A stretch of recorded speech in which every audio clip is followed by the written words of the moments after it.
एक घने जंगल में दो पक्षी रहते थे। एक का नाम था टुना और एक का नाम था टोनी। 2-3 दिन से लगातार बारिश होने के कारण उनका घर टूट जाता है। बड़ी मुश्किल से वे दोनों वहां पर रहते हैं। बारिश रुक जाने के बाद टुनिया टुना से कहती है, सुनो टुना, हमारे घर तो पूरी तरह से टूट गई है। इस छोटे से पेड़ में घोंसला बनाना हमारी ही गलती थी। एकदम ठीक टुनिया, अगर हम बड़े से पेड़ में घोंसला बनाते तो हमें यह दिन देखना नहीं पड़ता। तुम्हारा तो अंडे देने का वक्त भी आ चुका है। हम दोनों जो दूसरे जंगल में बहुत बड़ा पेड़ है उसे पर घोंसला बनाएंगे। इसके बाद टुना और दुनिया उड़कर दूसरे जंगल में चले जाते हैं और वहां जाकर वे दोनों घोंसला बनाते हैं। उसे पेड़ पर थी एक नागिन। वह नागिन उन दोनों को घर बनाते हुए देखती है। वह बहुत गुस्सा होती है और मन ही मन कहती है, अच्छा यह बात है, उस पेड़ पर मैं रहती हूँ, वहां पर कोई आने की कोशिश नहीं करता।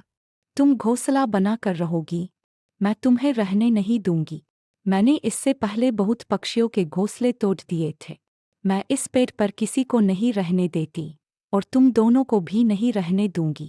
उन दोनों ने मिलकर सारा दिन घोंसला बनाए। टुना ने कहा, तुम्हारा तो अंडा देने का भी समय हो गया है और हम दोनों का घोंसला भी बनकर तैयार हो गया है। सचमुच इतना सुंदर घोंसला बनेगा, मैं नहीं सोचती थी। मैं तो बहुत खुश हूँ और हम दोनों यहाँ पर शांति से रह पाएंगे, तूफान आने के बाद भी। नागिन उन दोनों की बात सुन रही थी और मन ही मन कहती है, रुको, तुम दोनों को मज़ा चखती हूँ, बहुत मज़ा आ रहा है ना। देखती हूँ तुम दोनों यहाँ पर कैसे रहते हो। मैं तुम दोनों को यहाँ पर नहीं रहने दूंगी। उसे पेड़ के चारों तरफ बहुत ही साफ सुथरा था, लेकिन वह पक्षियों पोटी करना शुरू कर देती है।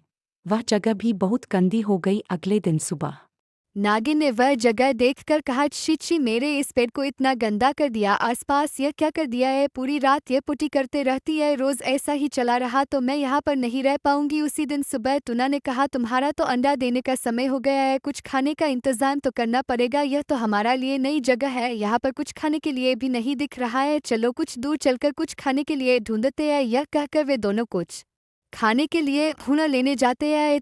तब वह नागिन जोर से मार मार के उनके घर तोड़ देती है।